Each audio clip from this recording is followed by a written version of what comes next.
This is not restless. Okay, I know you just want to get to the show, but I'm actually here to tell you that there's a way that you can get even more restless in your life.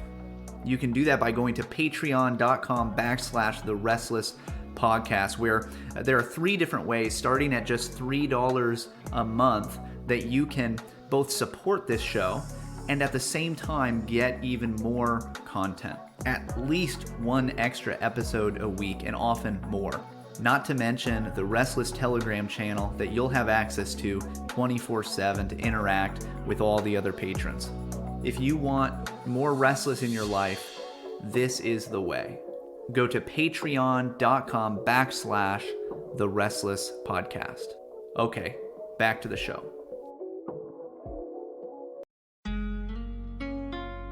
This is Restless.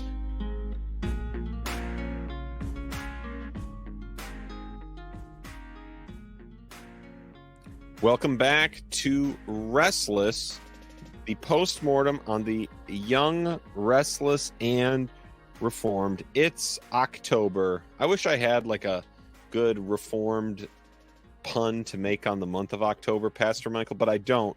So I will just bring in Pastor Michael Bowman. How are you doing today? I'm doing well. Matt. I'm very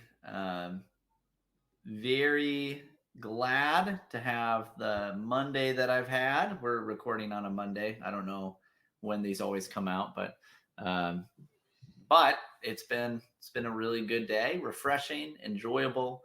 Lots of different things going on. One of my favorite things is when a day has a lot of very different things, right? Like it's just very diverse in the activities that I take part in, and that's one of my favorite things. So far, that's the kind of day it is, and I really like that. That's awesome. I think that's different than how I end up scheduling my days. But today we are here to finish the debate between Doug Wilson and Keith Foskey on amillennialism and postmillennialism. Pastor Michael, at the end, I think we'll give an assessment of each view, perhaps by the one who doesn't hold it, and any pious advice we have about discussing eschatology with others. Right. I think there's one thing that has kind of crossed my mind. I'm going to start with a bit of a joke towards postmillennialism. You know the great meme where it's like, you're at the store, Mom, can we get postmillennialism? And Mom says, no, we have postmillennialism at home. And then it shows what they had at home.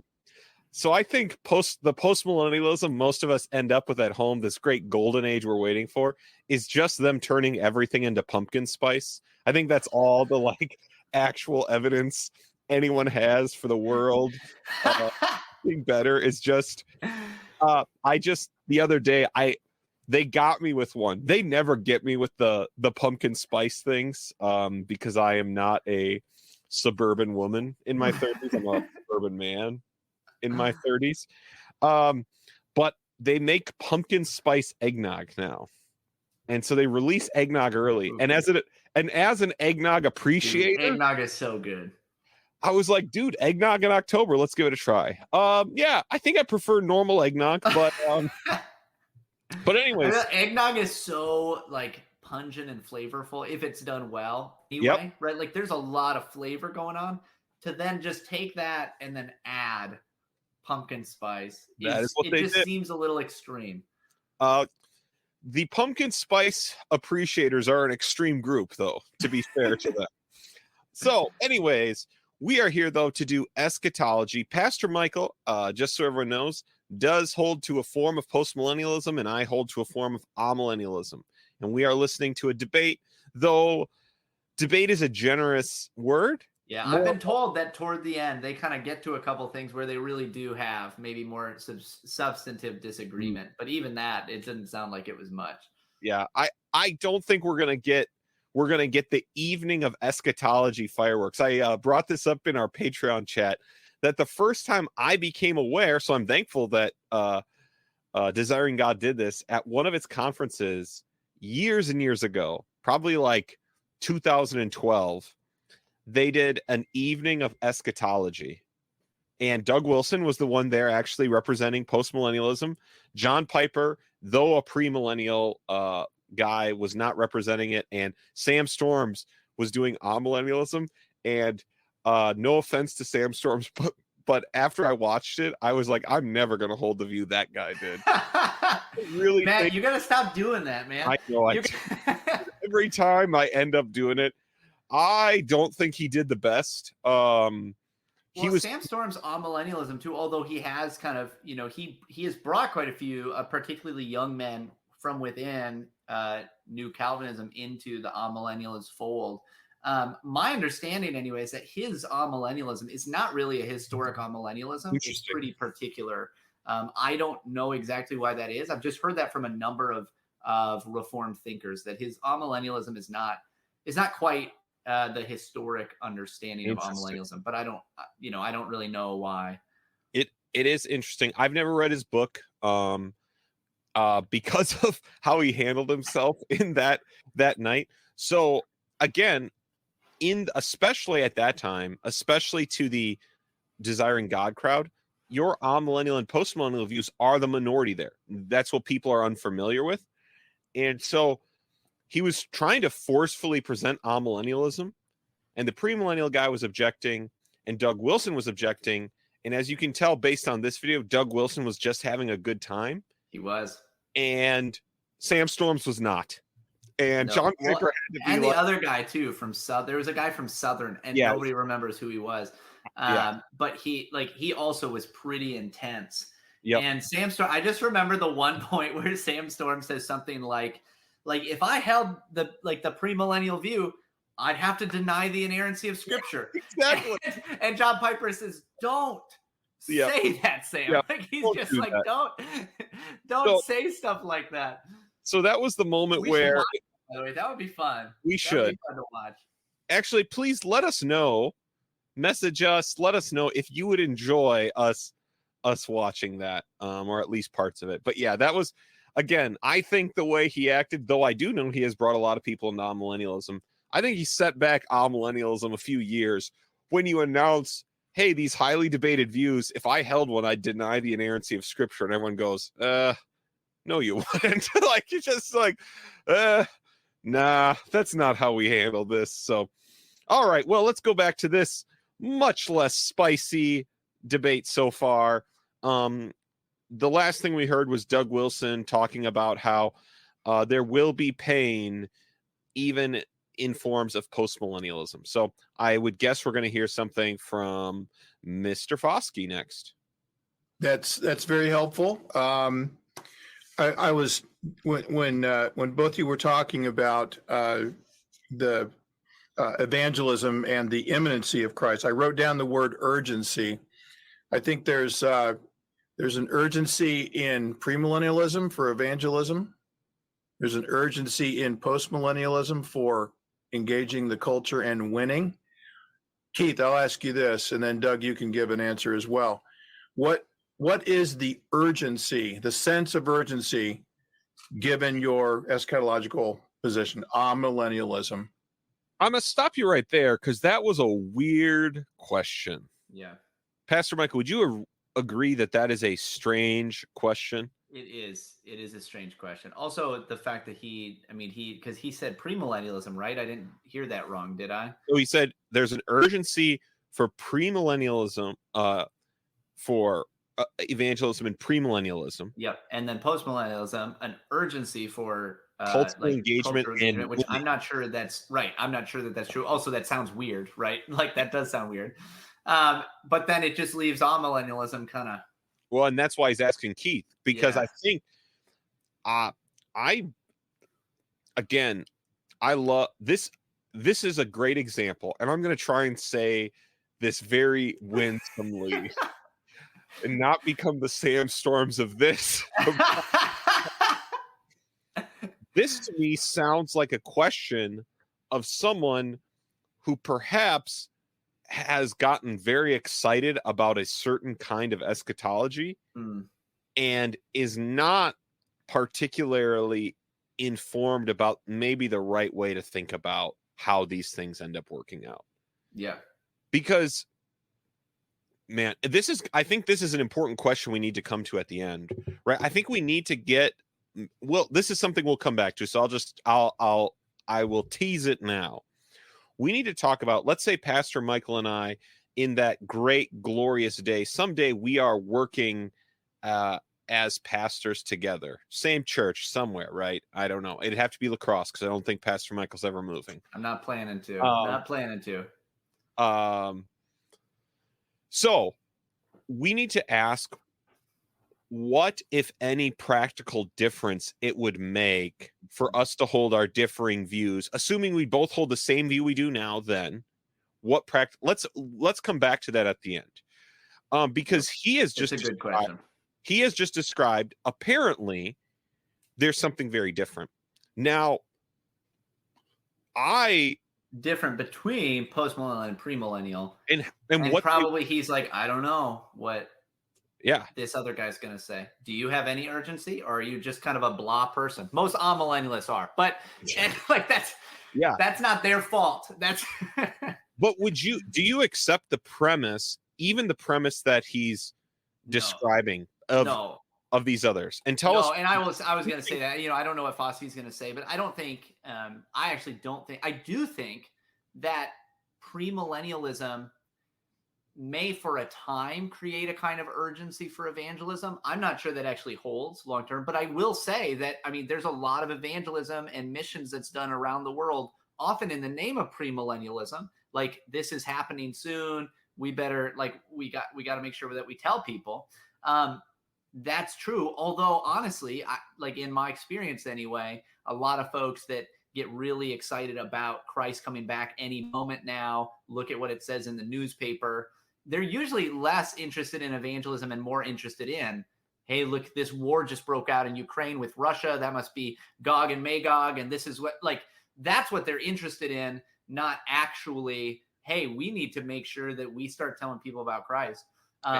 And what about in postmillennialism? Do you accept that? No. The idea that there's an urgency that means you have to. I actually think it's opposite. If understood properly, I actually think that there's a sense in which there can be a confidence that over time the gospel is going to triumph in the world, but it's not an urgency. It actually creates, in a sense, the opposite, just like a strong, confident faith that I don't have to see immediate cultural change right now, because the way that God works in the world is through the proclamation of the gospel, through the expansion of his kingdom, changing hearts and lives. And that will have an effect subsidiarily on what, how people live. But I don't think that actually the urgency is there for winning cultural battles. Yep. At least not when postmillennialism, I think, is properly understood. Now, I will say that on the popular level, postmillennialism is usually, that is how it's understood or presented, right? That is, it is primarily a cultural endeavor for a lot of people. Right. And that is why I, in our first episode, kept saying postmillennialism is a posture towards culture looking for an eschatology. Yep. And that there is a division that should take place. And I actually think, again, these are, even framing the question this way is really unhelpful, because when the premillennial way of evangelism, because I do think there is a kind of urgency that it usually exists within a premillennial framework, right? Why were we how was premillennialism used when I was a kid? It was, you need to become a Christian so you don't get left behind. Yep. Tell your friends to become Christians so they don't get left behind. There is an urgency there, but I actually think what it ended up doing is it very much truncated what evangelism meant. Yes. Because the only thing that could matter, and at the expense of good doctrine, at the expense of every question we could ask about what we should be doing as Christians, was trumped with the only thing that matters are lost people getting saved. There's nothing else that we should be at. Don't even ask another question, because that's all that matters. Yeah. Okay. So I'm just going to go on a little tangent, because we just had a missionary couple with us that we've supported as a church for a while, who does ministry training pastors in Uganda. And it was so sweet and refreshing and great. But one of the things he said is that, in Uganda is officially 80% Christian. And so it's a Christian nation according to, those numbers. But he said most people that you meet you will actually find that, there are a lot of people that if you start talking to them and they, you start to get to the point where you say, hey, well, we'll have you, like, do you know Christ? Have you been saved? He told one story about somebody who came, he was with a pastor sitting on a porch. This man came over and said, I've been having nightmares, and these, like, basically being tormented by evil spirits, and was asking, what can I do? Right, to these two pastors, basically. And they said, well, like, one of the things they said, well, you're going to have to, like, come to know Christ. And the man said something like, oh, well, I've already gotten saved 5 times. And he said, that's common. That's common across the board, because what people have been taught is this kind of, like, numbers evangelism, right? You just got to get somebody to say the sinner's prayer or just be saved, and then you move on, and that's it, right? And so he's trying to work with people at creating healthy churches that actually disciple people in a full-orbed way. And it's a great work, but that a lot of that comes, as far as I understand it, as a fruit of a kind of missions and evangelism emphasis that said we just need people to say it, to just say the prayer, or to get the numbers. Even just, hey, we need the numbers so we can go back to the U.S., tell the churches, look at all these people that are getting saved. Would you keep giving us money so that we can keep doing this work? But that breaks down so quick, and it actually has a overall negative effect as opposed to a long-term positive effect. Right. And I would say if your eschatology also becomes this thing that says, well, I need to go win, I need to go fight, that again, it becomes a version, it becomes actually more of an ideology, and Yes. almost certainly a utopianism. Yeah. That will take these stands. Because there is an urgency. We should be urgent to tell, right, the news, the story of the gospel. But again, I even say it that way because what I'm trying to say is that the thing that the Reformed world has and brings to missions that at times makes it look slower. And now there are places where the Reformed world, we're basically sitting in an ivory tower and we aren't urgent enough, right? That is very possible.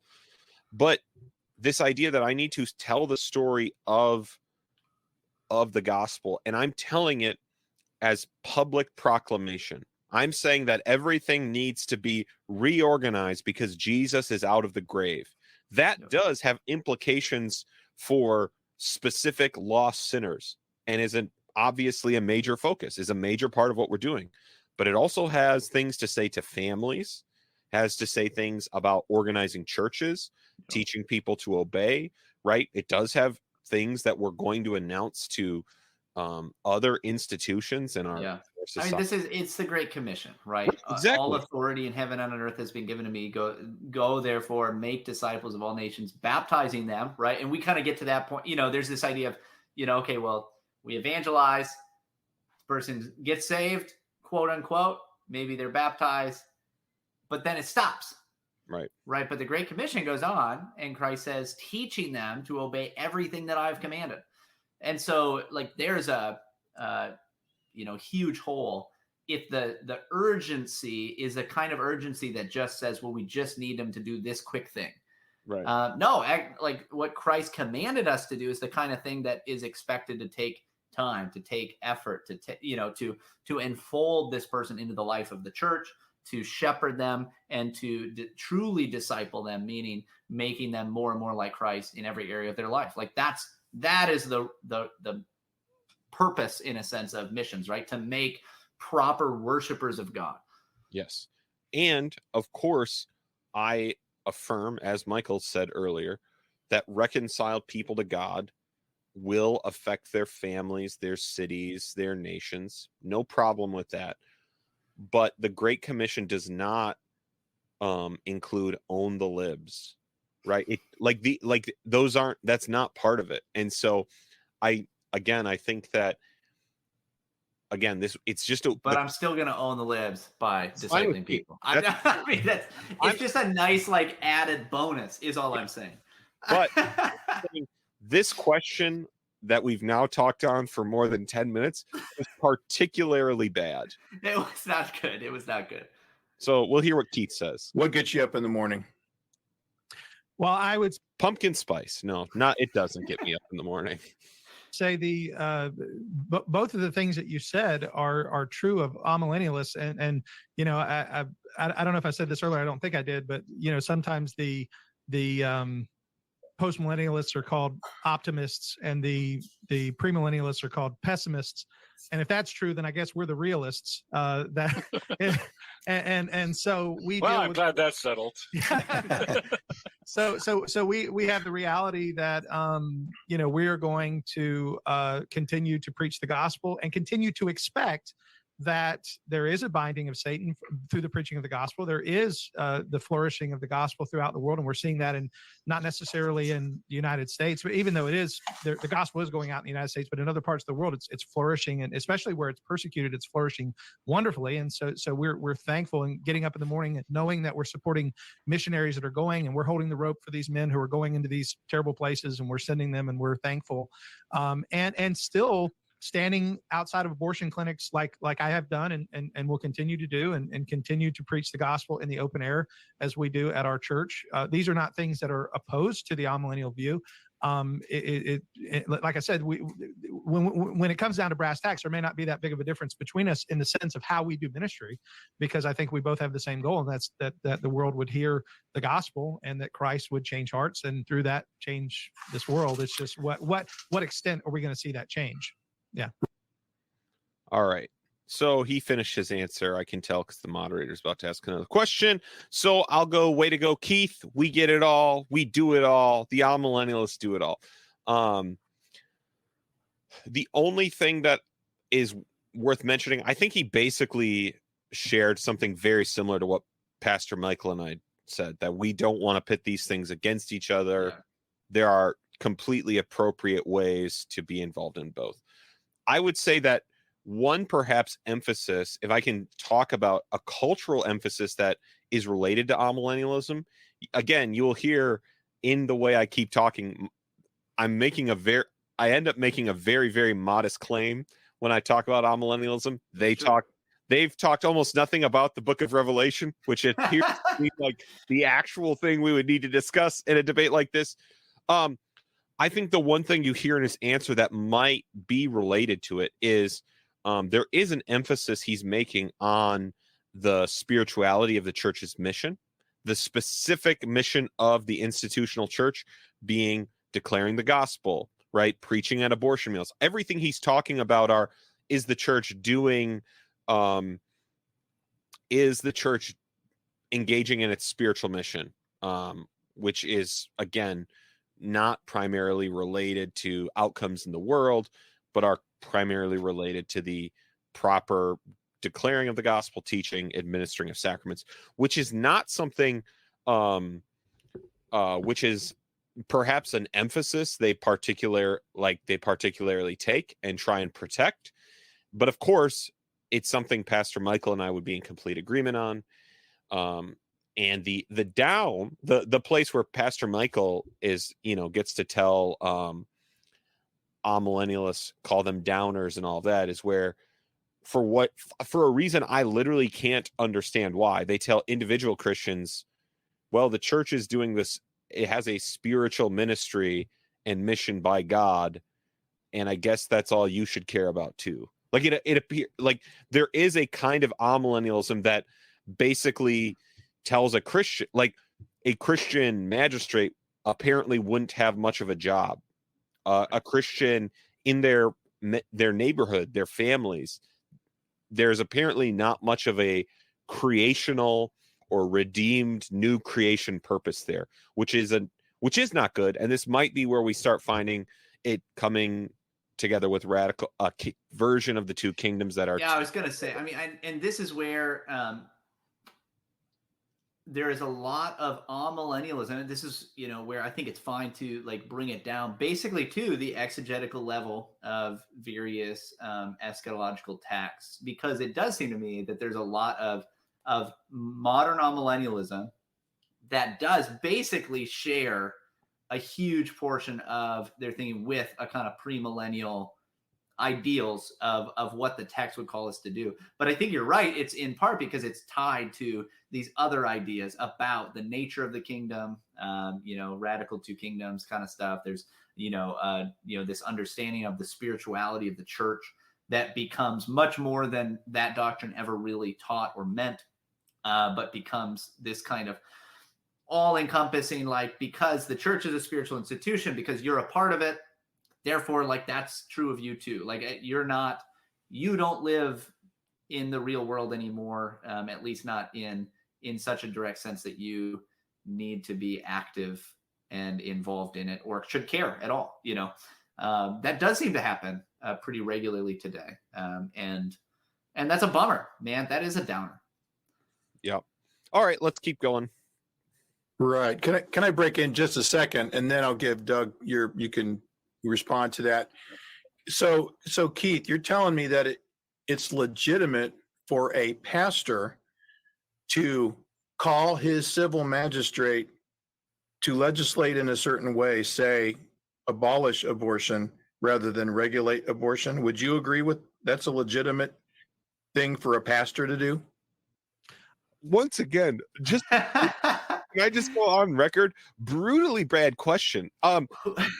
Who chose this guy to, like, when this was like, we're gonna do this debate, quote unquote, I was pretty excited about it. I don't really know who this guy is, but he's not the guy to choose. Love to have you record original music for our intro, but this is a brutally bad question, because this again, this is a question of someone who has begun to connect their eschatology to their politics and to everything else. Yeah. And again, it's not bad. That making connections is something we love to do, which is why we do Conspiracy Corner. But again, this idea that you require a certain kind of eschatology to believe there's a certain kind of abortion activism that we should be engaging in is crazy. This is where an actual helpful two kingdoms thing does come in, right? Yep. And everyone, guess what? Everyone in church history, from when Paul, they had literally no power. Paul went, I'm going to go tell a king what to do. Yep. Right. The church has always felt the right to go tell and instruct a leader, regardless of what the outcomes could or could not be, what to do, right? The Westminster Confession of Faith, which does not have a specific millennial outlook, instructs Christian magistrates what to do. Yep. So what a weird question. Yeah, I would say that I am an abolitionist, and there's some in my heart. I understand some of the people who are incrementalists, and I don't want to paint them with a terrible, brush. I know that sometimes and I know that's not what we're here to debate. But in my heart, I believe abortion is a sin. I believe it's wrong, and I believe it's against God's law, and it should be against all of man's laws, because it's one of the most heinous things that's ever existed. And so, like Jonah, who went to Nineveh and proclaimed repentance, and God saw fit to bring repentance from the king all the way down to the stall. I would preach the same. I would say I would call men to repent, because they are facing the judgment of God. A man who stands behind a governmental desk or behind within the Oval Office, who makes a declaration of some law, is going to stand before God and be judged for that. And I think he needs to hear that. And so, yeah, I certainly would. Well, good. The only reason I brought that up is that does not sound like a lot of my other Amill friends that are more two kingdom, R2K. They don't think it's legit for a pastor to do such a thing. So I just want to. Well, and perhaps I may disagree with some of my brothers on that, and that's fine. Yeah. Again, I've been known to disagree with people So it would be, but No. yeah, definitely. No. All right. So, Pastor Michael, you just tell me, I'm maybe I'm a sheltered guy. Does that sound like anyone? No. Well, I mean, we brought it up, right? There is a very specific and pretty small breed of the Reformed world, but fairly influential for its size. That does seem to tie these different things together, right? He even mentioned the R2K, kind of millennialism might say, yeah, like there's no place for us to do these things. But it feels out of place still, even though that might be a connection that you might make depending who you talk to. It doesn't seem like a legitimate point of debate when you're talking about eschatological systems, right? But that I just keep thinking, okay, So what kind of moderator do you prefer, Matt, for a debate? Do you prefer this, or do you prefer some of our TGC good faith debate moderation? That's the question. Jim Davis or Tim Bouchon? You let us know in the comments. I also think, man, I don't want to do this because I don't want to stir up any nests. And anytime you ask a question about the abolitionists among us, you stir up the greatest nest of all time. I certainly believe pastors and churches, we have basically the political power that we have is announcing that you will be judged, announcing God's standard, praying for them. And I think you have awesome, actually, examples of this in church history. Ambrose, right, when he excommunicates Theodosius, he doesn't have any political power, but he literally ends the gladiatorial games by doing this, right?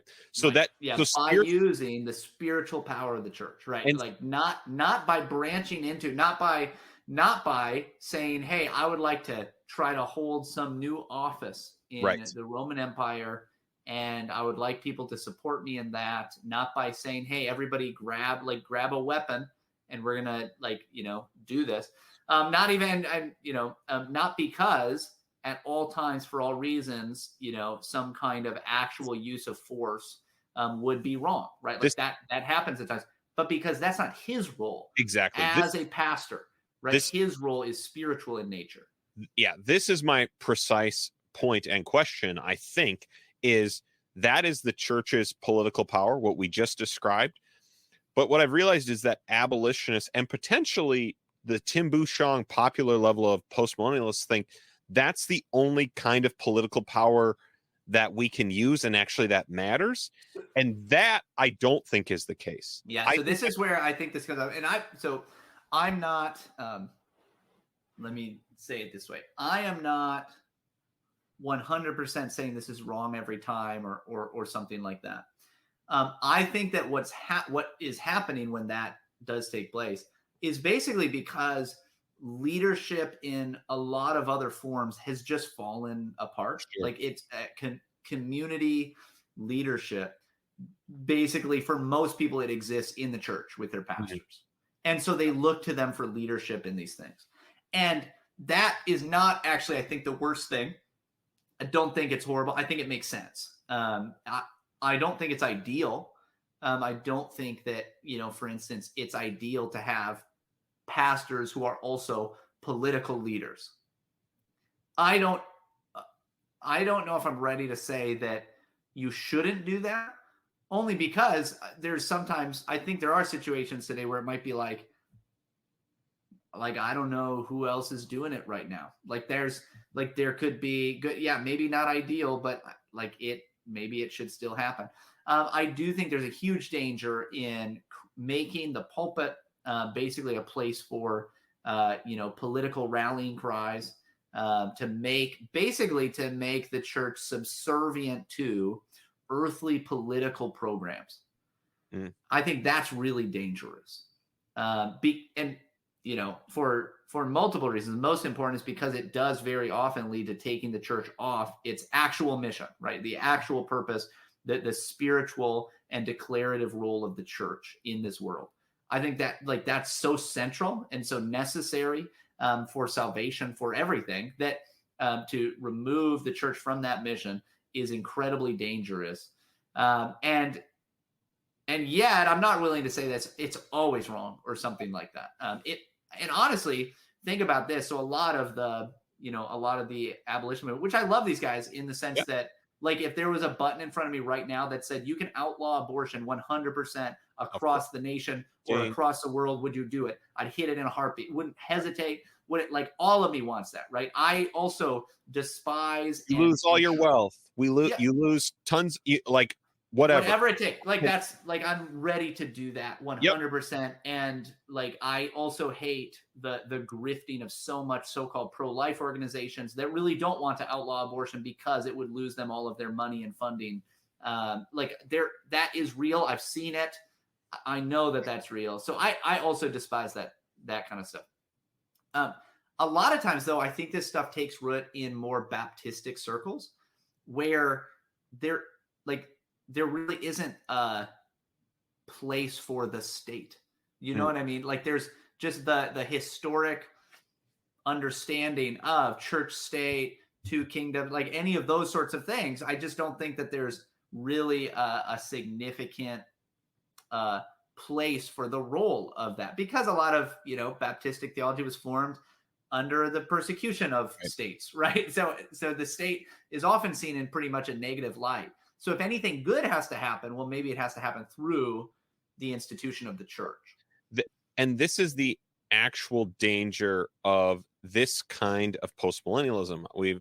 I'm happy to grant the bummer millennialism that comes along with radical two kingdoms, this new revision of what it means that Jesus rules the church and state, right? Or that he distributes power differently to different institutions, differently, that I think has become unattractive. This is the danger of postmillennialism. Again, before World War I, all the progressive utopians who started the welfare state and may have the UN and may have literally destroyed the world were all postmillennial Protestant Christians, right? They did. It was postmillennials who brought about the end of the West. Like, that's the end times of the West came about because of postmillennialists. And yeah, that, obviously, and there were a lot of other things, right? It wasn't just postmillennialism that did it, right? That wasn't it. But I think what we need to acknowledge is, again, what the abolitionist gets right is that our preaching actually what is true is important and is powerful, and to never move off that, and how corrupt many people are who don't. But I think the danger with some of this is if I simply state a political outcome or a political order that I want to see, and I just keep repeating it and preaching it, that's all it's going to take for it to come into existence, right? It's this, and again, this is what happened with Reconstructionism, which was a version of postmillennialism. We're just, again, sorry if this is all really in the weeds, but it's eschatology. There's no other way to do it, right? They are like, I can posit this Christian theonomic world order that's going to happen because I can just say that's what God's going to do. And it might take 500 years, but don't worry. That's what, like, I think the original Reconstructionists, by the way, it wasn't it's going to take 500 years. It was, look, we're on the verge of collapse in this country. It's going to all fall apart. And this is what we're going to do to build up from the ruins. Yep. It was pretty specific, right? Like, it was very specific.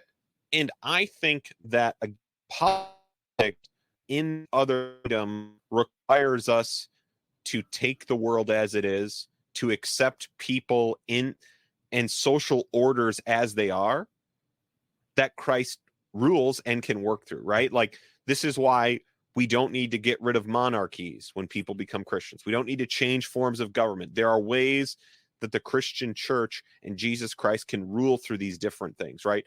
And that as Christians, the church has a specific kind of spiritual power.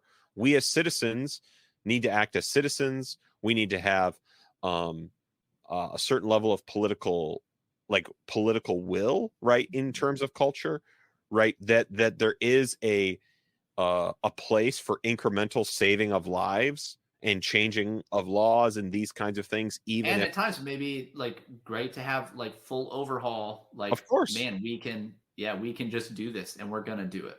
right.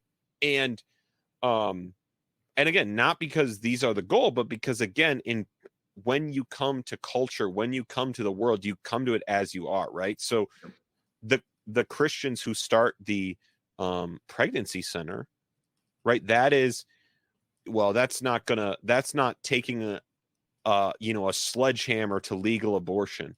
Well, guess what? They're going to go and counsel women and like, they are taking a specific act based on the enduring, complete Christian principle, and they are applying it in one way. And of course, what we need to do is we need Christians to apply these things in every sphere of life, right? And so, but you're right. I think you're probably right that there are probably reasons, and because of how little trust we have, that in the created world, we end up wanting the spiritual power to be the only power, or it to take over everything else, because we're so like, at least I can trust my pastor. Yeah. So maybe, well, and that's what I like. That's why I say I think it's understandable. Yeah, even, yeah. Right. Like people are like, I can't trust anybody.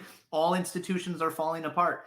But here's my local church, and I actually do trust these people. So and so they're like, why aren't you legislating? Yep. Well, I can't do that. Or- I would love to disciple the guys that are, but I'm not the legislator. I'm sorry. I'm not going to do that. And my pastor says Jesus changes everything about my life. So I'm going to go to him with economic questions, and he's going to open to the Proverbs and give me, right? Like I understand why this and certainly in the state we're in, I feel the sympathy for it, right? That is certainly the case. But yeah, we're going really far afield from this thing. Let's try and get this thing done. Prince of the Postmills, Doug, what do you say to that? Yeah. So it sounds to me that Keith is more than happy to witness for and fight for various tactical victories on the ground, right? Outside the abortion clinic or in a particular situation. God has put us in various settings, and I have to witness to the truth of the gospel and God's untouchable law wherever I am. Okay. So I don't have any doubt that all sorts of Amills and pre-mills too, for that matter, are able to be faithful tactically where they are. But what happens when you're testifying before the magistrate and the magistrate listens? Yeah. And the magistrate says, "Oh, you're right. That is a big sin. We're gonna." And the king of Nineveh tells everybody, "Okay, everybody, the orgy's off. We're repenting. We're repenting now." Would the Amills, all of a sudden, it's a strategic issue. It's not tactical anymore. It's not just one sidewalk or one section of your town. All of a sudden, you have this breakthrough, and Jonah goes, "Oh crud, that's not what I wanted." And Jonah's not a coward. He just hated Nineveh. He just wanted to see Nineveh burn. And he knew, God, you're like this. This is just the sort of thing I was afraid you were going to do. That's why I ran to Tarshish. With the Amill, when the king repents, when there's a massive revival, there's a great breakthrough. Are you going to struggle fitting it into your eschatology? I would say no, only because if that were to happen, I would rejoice, just like I did rejoice when the Supreme Court struck down Roe versus Wade. Even though I know that there's a ton more work to be done, I can still rejoice in those types of victories and see that happen and thank God for it. I can thank God for it, and yet at the same time know that in the situation that we're in the structure of government that we're in, it would take such a wholesale and massive change in the hearts of more than just one man. It's not as if we have a king who can make a decree, even though the president often acts like he is. We have a situation where it might change my eschatology if I saw all of our senators repent in the sackcloth and ashes. And I mean that like you said, if you were caught up in the air, you would change your eschatology on the way up. Well, if I saw the government, cast down their idols and bow the knee to the Lord Jesus Christ, yeah, that would change. But as I said, it's an expectation situation at this point. I don't expect that, even though I preach to the man and I do call him to. I don't expect it, but if it were to happen, I wouldn't be unhappy. I wouldn't be like Jonah and cursing the gourd. I'd be happy, or cursing God because of the gourd. I'd be praying and thanking God for his ministry. One of my pleasant eschatological daydreams is to envision the day when the earth is as full of the knowledge of the Lord as the waters cover the sea. Our missions were triumphant. All the nations have streamed to Christ, and it was all done by dispensationalists. and the Left Behind series is studied in all the schools, and it's on the bestseller list. Millions of them sell, and the dispensationalists are looking around at each other. What do we do now? And as we all know, Doug Wilson is an entertaining writer speaker that would probably make a good at least short story or novel. That would be so funny. That'd be so good. Matt, here's a question, Matt. Great. If I was wondering all of Congress repented, would you change your eschatology? No, I would say if we finally have Abraham Kuyper, the king of the Amills, who came in and cleaned house.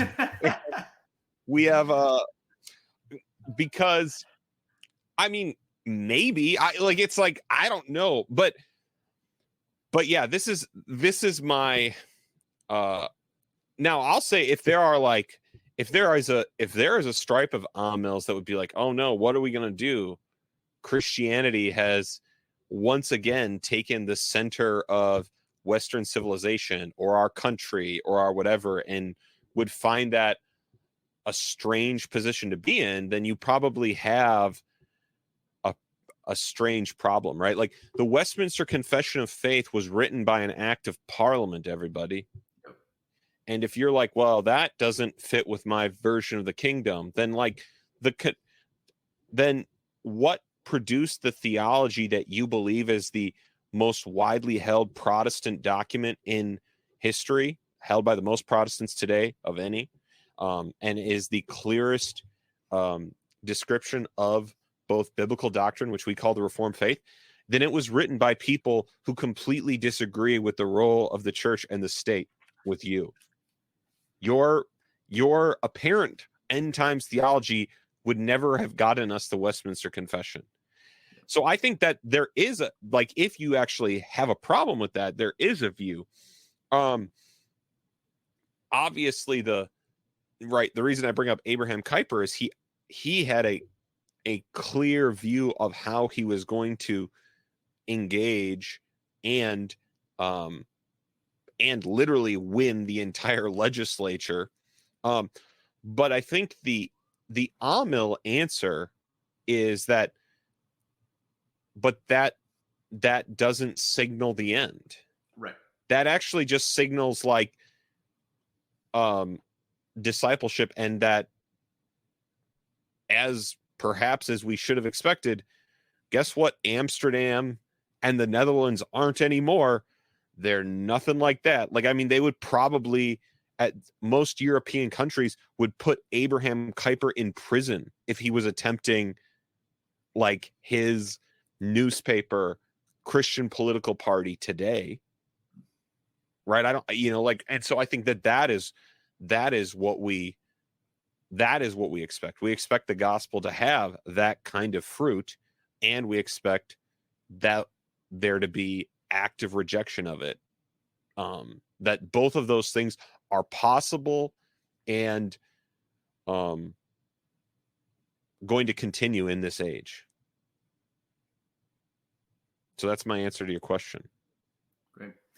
Yeah, no, I really think that what we're getting down to, and both of us, I think, basically agree on this much, is that currently the way that both amillennialism and postmillennialism are juxtaposed is on the basis of how much cultural influence will the church have, or how much, like, what will change culturally over time, or how much, or how soon. And honestly, it seems to me like most people have a really basically a short time horizon either way. So this is something that's striking if you just study the history of various eschatologies, is most people who have ever, believed in a kind of should I say, I know that, I think we all believe in a kind of, I don't know, those people who are convinced that Christ is going to return any moment, like it's about to happen. This is probably most consistent at times with the premillennial system. The way that things are going to happen, it's going to happen suddenly, really soon. Everybody thinks that, and everybody has been wrong, right? Like, so everybody thinks I am living in the last days. Right. Everybody thinks this. And this is even true in a lot of modern postmillennialists, not in the sense that they think this is the end, but they think, man, right now is the crucial cultural hinge moment that's going to change everything, right? Yeah. Like the time I'm living in. And this is where a lot of this comes from my studying of especially people that, have over the centuries started to say, hey, Christ is returning on this date, right? Like they start to actually predict, like, this will be the day that he comes based on these numbers or this exegesis or whatever it is. And this has happened time and time and time and time again, over and over and over and over again. It happened in the early church. It happens today. There's so many other times that it's happened that it's it gets to the point where you think, what is it that makes everybody think this is it? We're the hinge moment.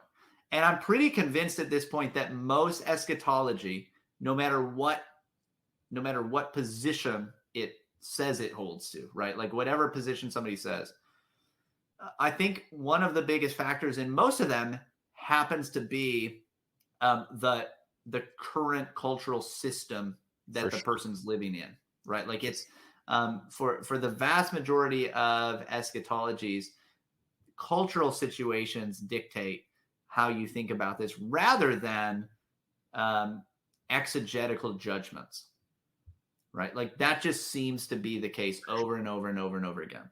And I don't totally know what to do with that, but maybe one thing, especially if you're thinking, man, like this is the hinge point of history, whether that be turning for good so that we make it to that, future golden age, or whether it be the hinge point in that it's all about to go down in flames and then Christ will come and restart everything. Yeah. In a certain sense, that's actually true. In that I think that maybe we go back to what we said last time, that every time that the imminent coming of Christ, however we want to, speak about what exactly that's talking to, is spoken of in the New Testament, the recommendation or the commands that the apostles give in light of these things is always the same. And it's the same thing that you would have if you were saying that life is going to go on as it is right now for the next 10,000 years. It's actually the same. They're the same things. There might be little differences because of, for instance, when Christ is talking about the judgment that's coming on Jerusalem, he says, pray it's not going to be in the winter. Pray that you're not pregnant during this time, right? That's because there's a particular local judgment coming.